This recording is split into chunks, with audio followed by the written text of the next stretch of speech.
Welcome back into the Play-by-Play, a sports media talk show from Awful Announcing, where we will be bringing our non-player perspectives loud and clear. Today, it's Monday, September 8th. We're live. I'm Brendan Clean. That's Ben Axelrod. Week 1 of the NFL season is over, and that means we have a ton to talk about. Our Week 1 NFL media reaction, that is what this is. Although later in the show, we're going to go back to Friday because Ryan Clark got Week 1 started in style on Get Up on ESPN airwaves. But we'll start with YouTube, which was given its first opportunity that evening back on Friday for the Brazil kickoff game that had become a little 2-year tradition in the NFL.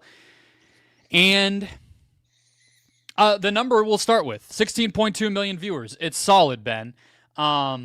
It's a little up from Peacock in the first iteration of this thing. It is a little bit below like the best numbers that Amazon gets for a streaming-only game. That's solid. We'll get to, I think, the ins and outs of the broadcast, what we saw, what we liked, what we did not like, but that's a good number. I would say until you remember that YouTube is free and everybody already goes there. And I think that's why the number kind of landed with a little bit of a thud among the nerds like us who care about this kind of stuff. Yeah, I think that's probably spot on. It did a solid number. I mean, it did a strong number for an NFL primetime game. Like this would have been, I think, tied for the second highest rated Thursday night football game of last season, although that's before they took into account the new Nielsen metrics. So this one probably does lag a little bit behind, probably somewhere in the middle of a good Thursday night football matchup. But that wasn't really the expectation. The expectation was that this is YouTube. This is the largest platform, a free platform that everybody has access to. And this is where people are watching things now. And there was, I think, this idea that this could do like an earth-shattering number, that this could totally shift the way we think about the NFL moving forward in terms of who it's going to partner with. And, you saw Roger Goodell at Google's upfronts. And so it didn't quite do that. I think Why do you think it didn't? I don't think it was promoted well enough. I wonder, I was thinking about the idea that it being week 1 probably hurts it because you don't have a full week of NFL games to promote this upcoming YouTube game. You're kind of just relying on typical offseason promotion. I mean, I even just anecdotally felt myself explaining it to people throughout the day. Like, this game is on YouTube. You can watch it on YouTube. I don't get the sense that the word was really out about this. And I think maybe for as high of numbers and as much traffic as YouTube generates, I think there's probably a strong possibility that a lot of the NFL's audience isn't used to watching live events on YouTube, especially the older portion of the fan base. So I think it's largely a promotional issue. I also think it felt like they were kind of, a lot of it felt haphazardly put together. And I think that'll get into some of what there was a lot of pre-produced stuff. So I can't fully charge them with that, but who was going to call the game? Who was going to be in the studio, negotiating with the league / these other competitors who don't want to lend their broadcasters out. And then, hiring NBC, that was one of the first moves, but getting that done to produce the game because they had the experience doing it last year on site for Peacock. And then even the video that they released, that was kind of the big promo with Goodell and Mr. Beast and everything. That was the day beforehand. So it was, for as big of a moment as I think, people like you and I think of this as being, like you said, this is the future. Oh my God, it's happening. A free game on a platform that's the most watched thing there is. It almost seemed, that's why I hate to call it a missed opportunity because it is a one-off and the number was good, but it felt like they could have done so much more and it could have felt even bigger. But as for why, maybe it is a habit for people, but it's not a habit for football watchers. And it's not, I think it also suffers from a lot of where you watch things suffers from in 2025, which is all the jargon, all the words and how to get there. And it's like YouTube TV, Sunday Ticket, is that the same thing, or do I have to pay? Do I subscribe? Do I have an account on that? It's a lot of that, even though you would think it's YouTube. Just youtube.com, enter, click, watch. But it almost can never be that simple anymore.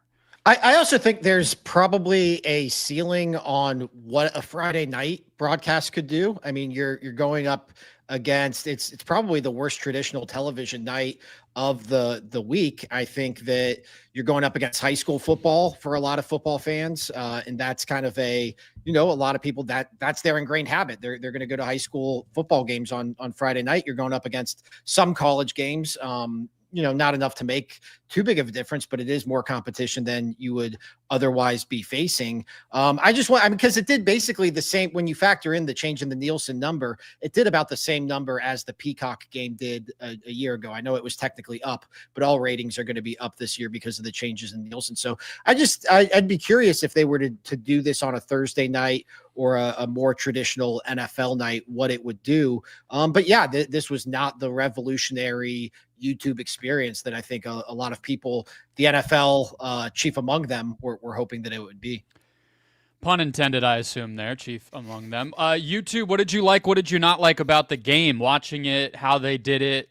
Pre-game, you had Kay Adams and Cam Newton on site. You had Brandon Marshall, Tyrann Mathieu, and Derek Carr in the studio.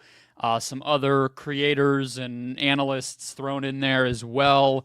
What stood out? I thought it was really clean. I thought it looked great. I didn't run into any technical difficulties. I thought it was a very smooth broadcast, just in terms of basic things like the cryon and the score bug and things like that. I liked the panel with Derek Carr and Tyrann Mathieu and Brandon Marshall. I thought they were good, especially for three former players not really having a traditional point guard to steer the broadcast. Wasn't a huge fan of the broadcast team itself with Rich Eisen and Kurt Warner, but that's ultimately a personal preference for me. I didn't think it was like disastrous, but just not my favorite. And it's probably the best they could have done, right? Once you realize they can't get anyone from any of the real traditional networks, it's like, who else? That was kind of their only choice. Probably by the end of when they were getting ready. I mean, I think the parts that I didn't like were almost like I feel like such a hypocrite, because I'm the one who's probably been preaching a lot of this stuff, like this is the future and this is where this stuff should go and everything. And it felt like they made it feel small time in a way that I didn't like. I felt like you have to check the box of making the game feel big, look big, and just be what people are used to meet that moment.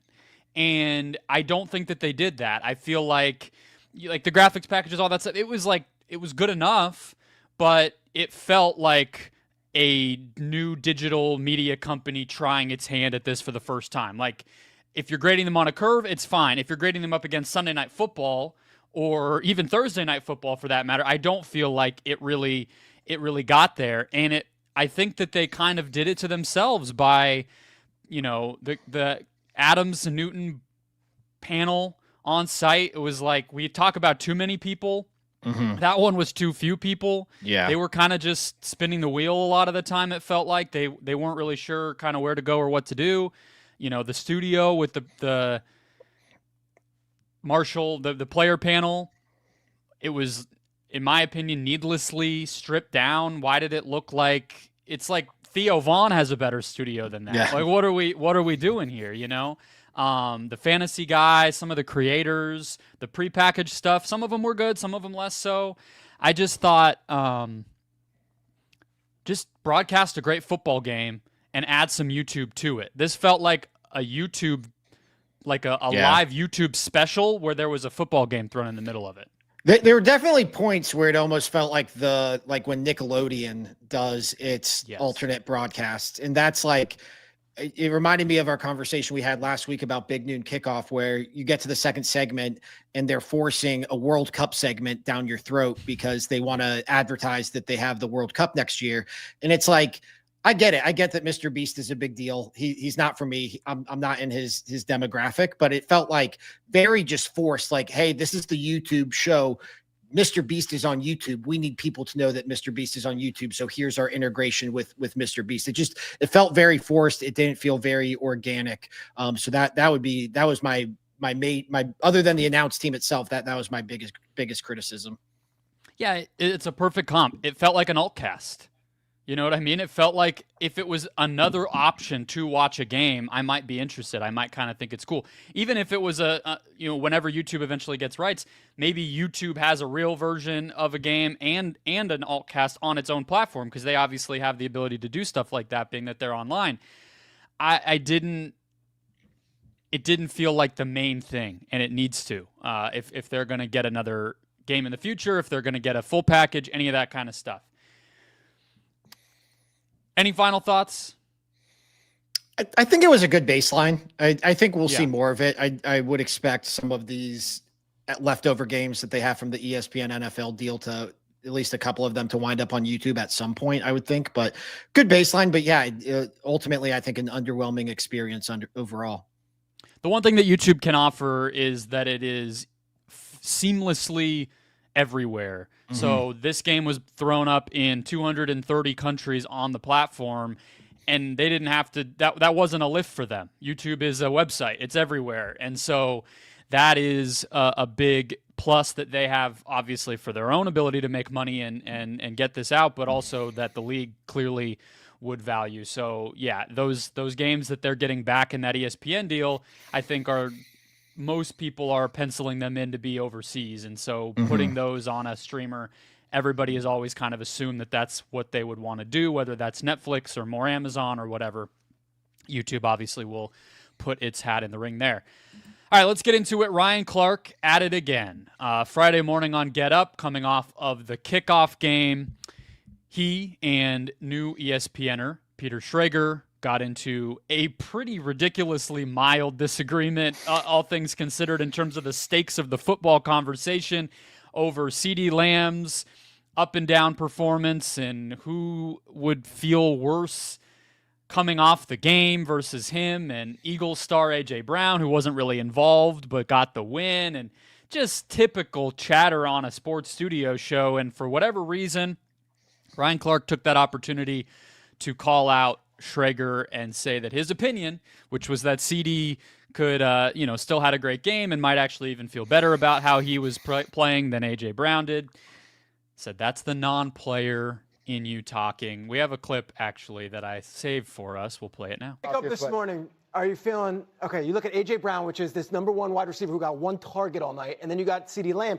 But that's the when was the one target? That's the target. But I'm saying when was the one target? I'm saying you could have it both ways. 54 seconds left in the game on 2nd and 11. It was the one target. He runs the out route. You wake up this morning saying A.J. Brown had a better day than CeeDee Lamb. But you know what you wake up saying though? A.J. Brown's team is 1-0. Of course, right? Like that's what I get it. But the thing is this though, and we shouldn't do this on TV, and so I apologize if people think this is rude.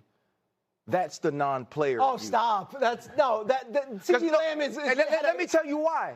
I'm not looking at fantasy football, Ryan. I'm not. Don't belittle me like that. I could come in and say, as 3 ex-players are saying one thing, and give an alternative perspective that maybe CeeDee Lamb did play well. And Peter, what I need for you to do is not get mad and let me finish for one. Okay, go on. It wasn't about you. It was going to be about me. Okay.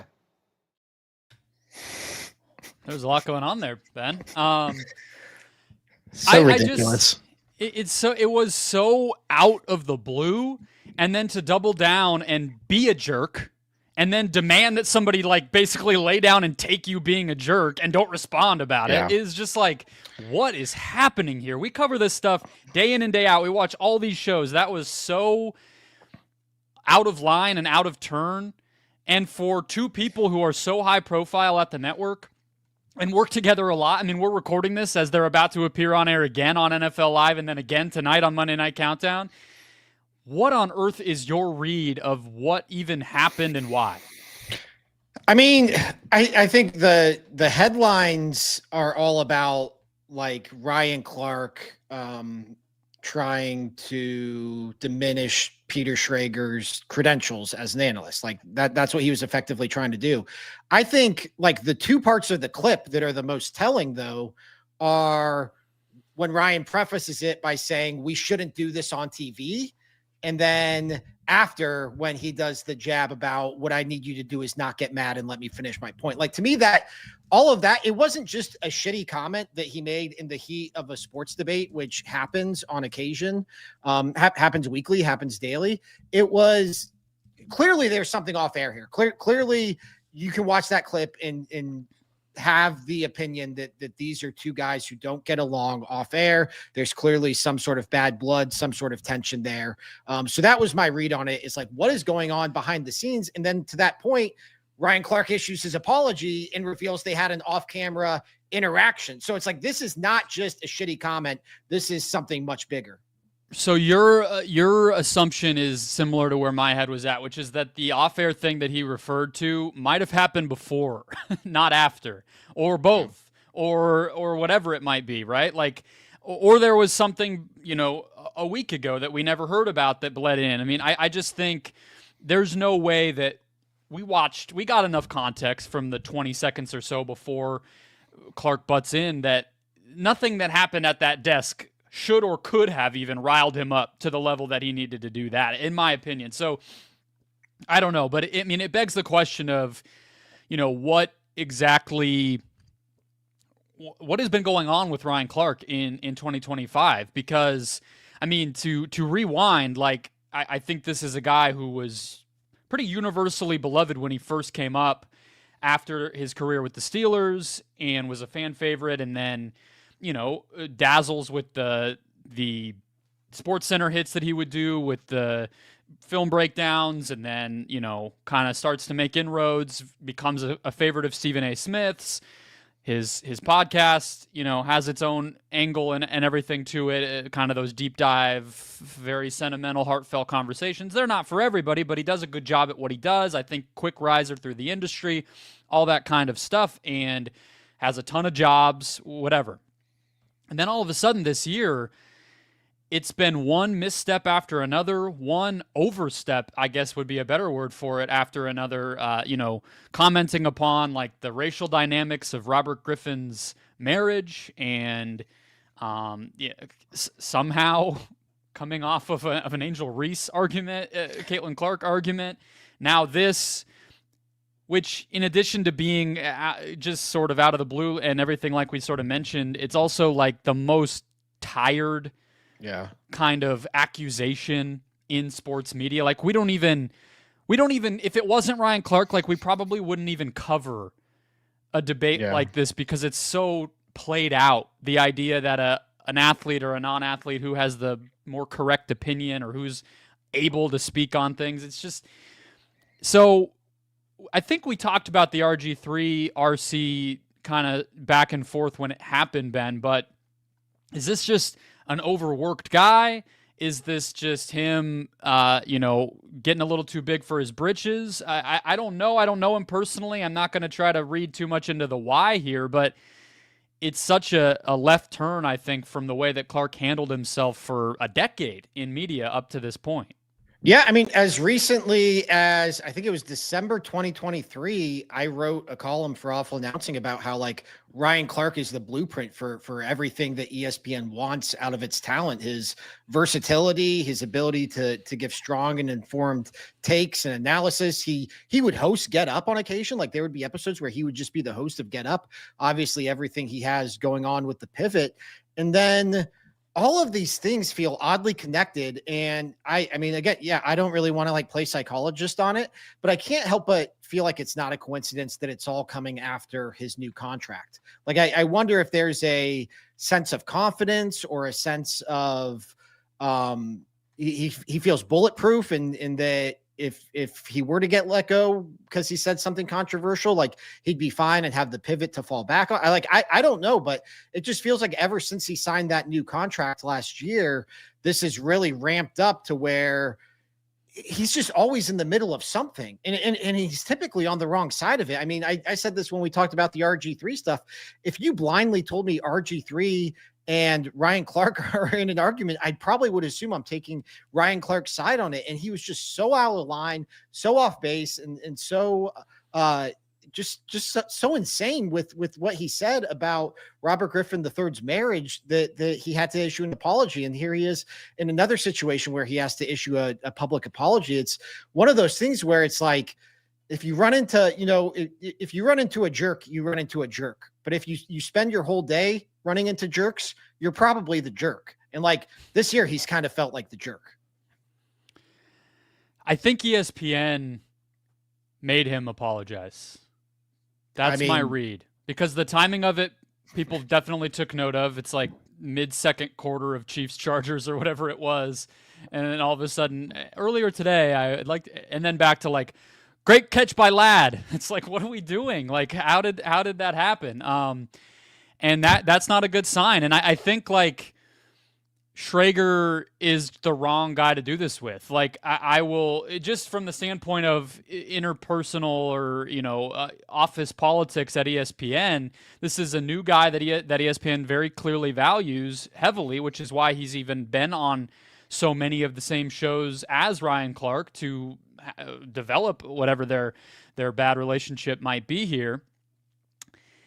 Like when Schrager got hired, we talked about it, and I kind of facetiously threw a list at you of who's the most like upset today that this move came down. And I think I said like Schefter, which was obviously tongue in cheek, but him or Kevin Clark or Jeremy Fowler, who might kind of see himself as an up-and-coming insider over there. Maybe I said a couple other, Orlovsky, because he's just on a lot of the same shows.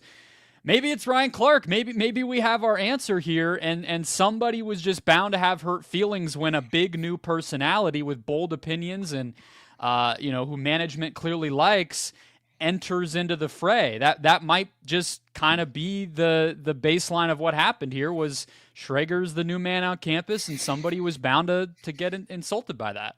And I think that's fair conjecture. I think you look at even just last week, they've started to think. I know you wrote about this for us at Awful Announcing. They've started to tinker with what they're going to do with that around the horn slot. They did a NFL prediction show that was fully based around, and I think branded as a Peter Schrager type of project. And so he's definitely, especially now that Shannon Sharp isn't in the mix, like there are definitely some opportunities to go around there at ESPN.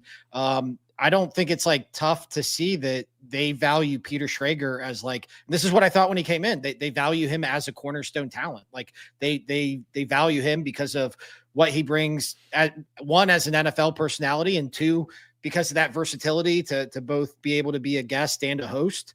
I think that it's pretty clear that those opportunities are starting to go his way. And so when you consider that Ryan Clark is probably the closest person now who would also be in the mix at one point, at least to be up for those opportunities, I think it's definitely fair to go there, just because that exchange was so heated and seemingly so personal that there's definitely more to the story than a disagreement over CeeDee Lamb.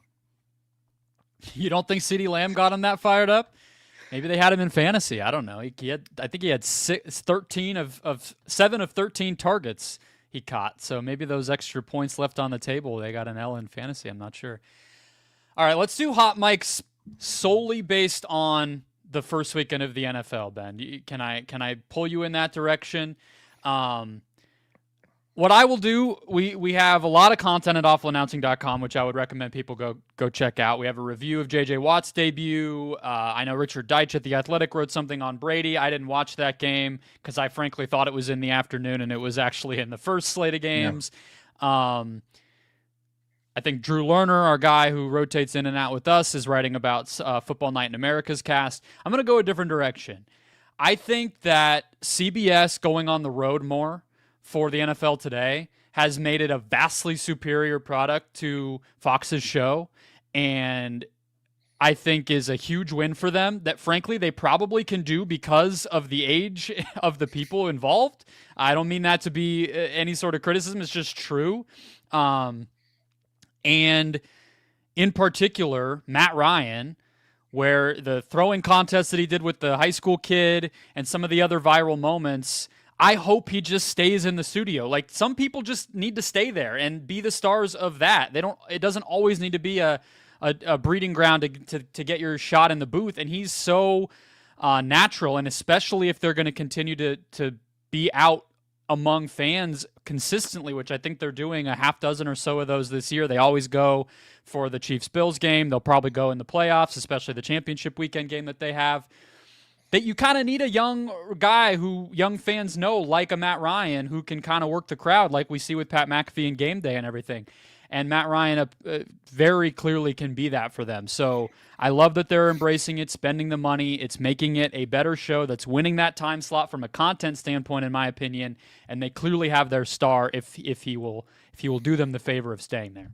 It's kind of an obvious thing, right? Like, I've always felt that way about ESPN's presentation of Monday Night Football. Has always benefited from them being on site, even just throughout the day. The hits they do, I saw a hit earlier. They're out in Chicago, and it's like, it just makes it feel like a bigger deal. And I think that's pretty academic. So, think of Jason Kelsey's debut last year in Philly when they went out. Some of these things. I mean, that one was a miracle, sort of, but like it's always better. It's better content than just another studio show. Yeah, I mean, same with Amazon too. So I'm totally with you there. All right, my hot mic is going to be Mike Florio on Football Night in America. Did you see this? Did you hear about this? So they go to the Mike Florio hit for Football Night in America. But you explain it. And he has, they put the banner, the monitor has Pro Football Talk pulled up. And so it's like, this is Mike Florio. He's from Pro Football Talk. Here's his website. And he's talking about like the game-winning kick in the Steelers-Jets game. But the top headline on Pro Football Talk is commercials make NFL Red Zone a worse experience. And so this is the Sunday night broadcast on NBC, an NFL sanctioned product, and the broadcast reads commercials make Red Zone a worse product. And I obviously I don't think it was coincidental, but also I figured maybe it was one of those things he snuck in, and I went and looked, and the story published right before he went on air. He didn't write it. Michael David Smith wrote it. I mean, it was a pretty like boilerplate column just explaining why commercials make for a worse product and pointing out that despite, claims to the contrary, there were instances where the broadcast was solely devoted to advertisements. So pretty basic column, basic story. But the fact that they decided to publish it right before Mike Florio went on screen, which would have boosted it to the top of the headlines and then been next to him on the broadcast, I loved. And so that's my hot mic for this week is Mike Florio's troll job on NFL Red Zone. Sounds like the NFL is probably going to need to buy a stake in NBC to make sure that doesn't happen in the future. That's the only way to do it, I think. But yeah, no, I mean, Florio I obviously, if he didn't write the column, he didn't write the column, but he would have, and he would have put it there, even if it was like self-published by the dude who wrote it or scheduled and nobody really thought about it. The fact that Florio absolutely would do something like that is what makes it hilarious, because you just can never know for sure. But yeah, I would have, if Drew wasn't writing about it and maybe ready to talk about it later this week, I also would have just thrown out there that we've been on this. Football Night in America it needs more than a reshuffling. Dude, it's wild.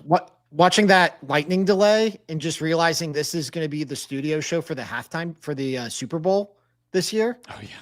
It's like this. How is this? We're going to get him for like 8 hours in February. Like, serious, no offense to anybody involved, but it has to be the least amount of star power that any network studio show has had. Like, Maria Taylor is far and away the biggest star in that show. I like Maria Taylor a lot, but like maybe Matthew Berry, just because people. I mean, maybe people Mike, some money.